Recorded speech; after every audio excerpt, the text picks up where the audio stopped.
Listening হচ্ছে প্রথম দিকে আমার হচ্ছে ম্যাম ওই যে 6.5 6 আসতো পার্শিয়াল টেস্টে।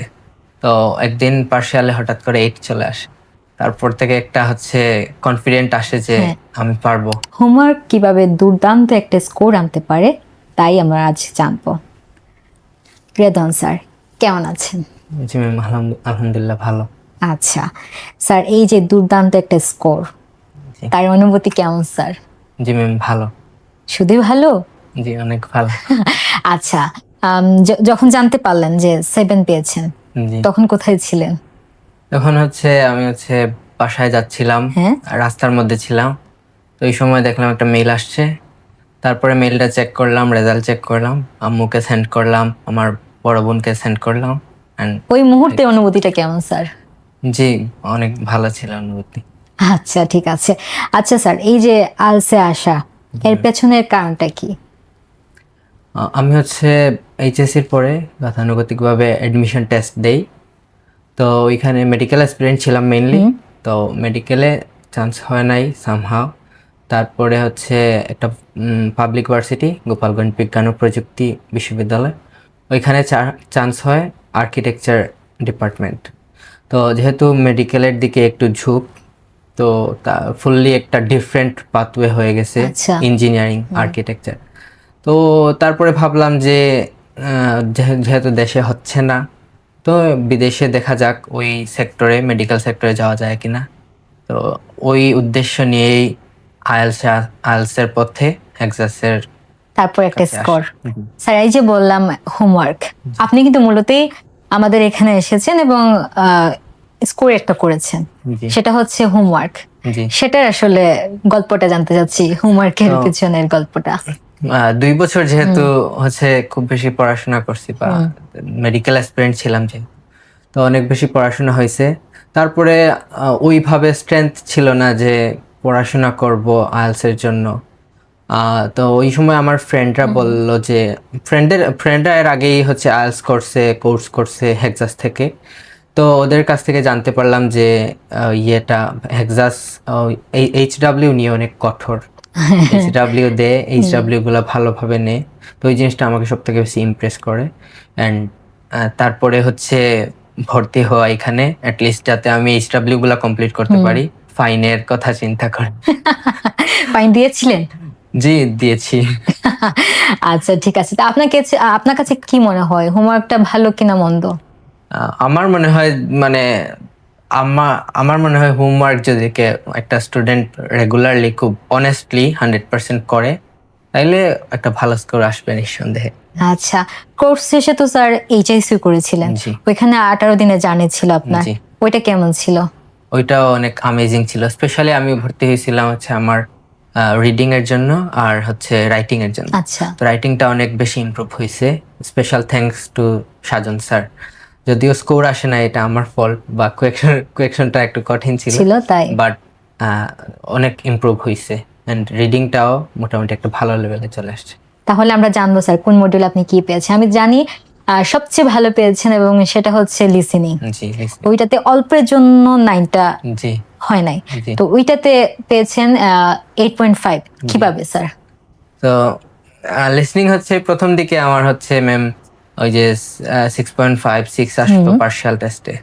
তো একদিন পার্শিয়ালে হঠাৎ করে 8 চলে আসে। তারপর থেকে একটা হচ্ছে কনফিডেন্ট আসে যে আমি পারবো। হ্যাঁ। তারপরে হচ্ছে ক্যামব্রিজে ভালো ভালো স্কোর আসতে শুরু করে, অ্যান্ড অলসো মানে ভালো ভালো হয়ে যায় আর কি। হোপফুলি আমি এক্সপেকটেশনও ছিল যে 8.5। আমার হচ্ছে রাহিম স্যার, আমার কো ইনস্ট্রাক্টর ছিলেন ব্যাচের, ওনাকে বলে রাখছি যে স্যার, এসেই ওনাকে মেসেজ দিয়েছি পরীক্ষার পর যে স্যার 8.5 বা 9 আসবে এই লিসনিংয়ে, এটা নিয়ে আমি খুব কনফিডেন্ট আর কি। স্যার তখন কি বলছিলেন? স্যার বলছেন যে তাইলে তো ভালো, উনিও আশ্বস্ত করছেন ভালো। আচ্ছা ঠিক আছে। পরে স্যার স্পিকিং এ আপনার ভালো আসছে, জি। তো এই যে এটার ভালো আসার কারণটা কি স্যার? স্পিকিং এ হচ্ছে ন্যাচারালি ভালো ফার্স্ট অফ অল, আর সেকেন্ডলি হচ্ছে ওই যে পার্শিয়াল টেস্ট, তারপর ইনস্ট্যান্ট, ওইগুলো অনেক বেশি হেল্প করছে। কেয়ার, হেক্সাসের কেয়ার, ওই কেয়ারে অনেক স্টুডেন্ট দেখা যায় খুব বেশি অ্যাক্টিভ থাকে না, বা মনে করে যে এটা বেশি ইউজফুল হবে না। বাট আমি কি করতাম, আমি বিষয়টাকে এনজয় করার চেষ্টা করতাম অ্যান্ড হচ্ছে আমি অ্যাক্টিভ থাকার চেষ্টা করতাম, যাতে করে হচ্ছে জানতে পারি কিছু নতুন, কিছু একটা শিখতে পারি। অ্যান্ড ওই যে টাং টুইস্টার মনে হয় হচ্ছে ইনিশিয়াল পয়েন্টে মনে হয় যে খুব অকার্যকর একটা জিনিস, বা মানে ওইটা মানে কোনো বেনিফিট দিবে না, বাট আচ্ছা কেন এটা করানো হচ্ছে। বাট ওইটার বেনিফিট পরবর্তীতে যখন একজন ফ্লুয়েন্ট স্পিকার হতে হলে ওইটা খুব বেশি মানে দরকারি।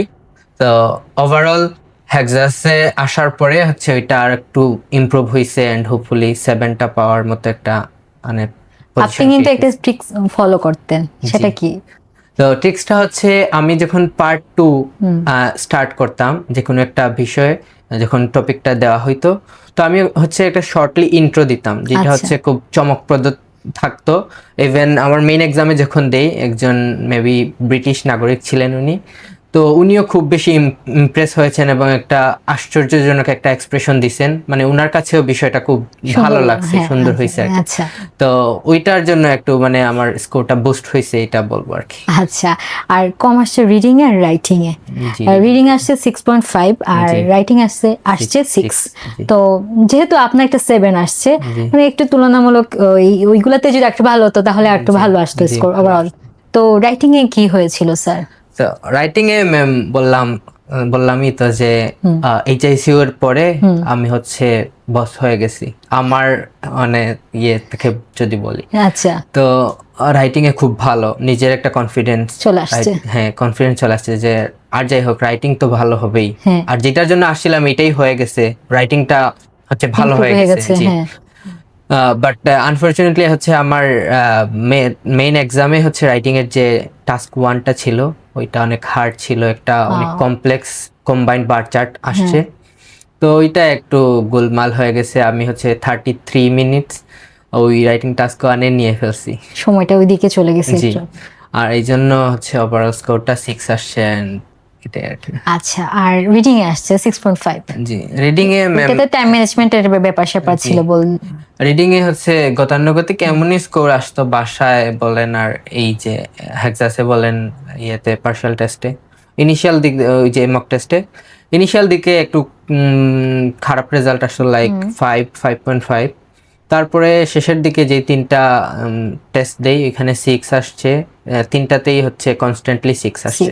আচ্ছা, তো ওইখানে হচ্ছে টাইম ম্যানেজমেন্ট সব থেকে বড় একটা জিনিস, যেটা হয়েছে প্যাসেজ 1-এ হচ্ছে আমার 1 মিনিট, ওই যে 18 মিনিট নেই, প্যাসেজ 2-তে হচ্ছে নেই 23 মিনিটস, ওইটাতে সব থেকে বেশি সময় চলে নেই। গেছে। তারপরে হচ্ছে ওইটাতে প্যাসেজ 3-তে খুব বেশি টাইম দিতে পারি নাই, এটাই হচ্ছে। আচ্ছা, মানে রিডিং আর রাইটিং হচ্ছে টাইম ম্যানেজমেন্টের জন্য আপনার এটা কম আসছে। জি। ওকে স্যার, বাট ভালো, অনেক ভালো একটা স্কোর আসছে আপনার। তো স্যার এই স্কোরে আপনার স্বপ্নের দেশ কোনটি হতে পারে? স্বপ্নের দেশ দেখা যাক ম্যাম, কোন দেশে যাওয়া বলা যাবে না, সিক্রেট। সিক্রেট থাকুক। আচ্ছা ঠিক আছে। ভিসা হলে আসবো আবার। আচ্ছা স্যার, আমরা আবারও আপনার পুরো পরিচয়টা স্যার জানবো। আমি হচ্ছে রেদওয়ানুল হক রাদিন, বর্তমানে পড়াশোনা করছি গোপালগঞ্জ বিজ্ঞান ও প্রযুক্তি বিশ্ববিদ্যালয়ের আর্কিটেকচার ডিপার্টমেন্টে।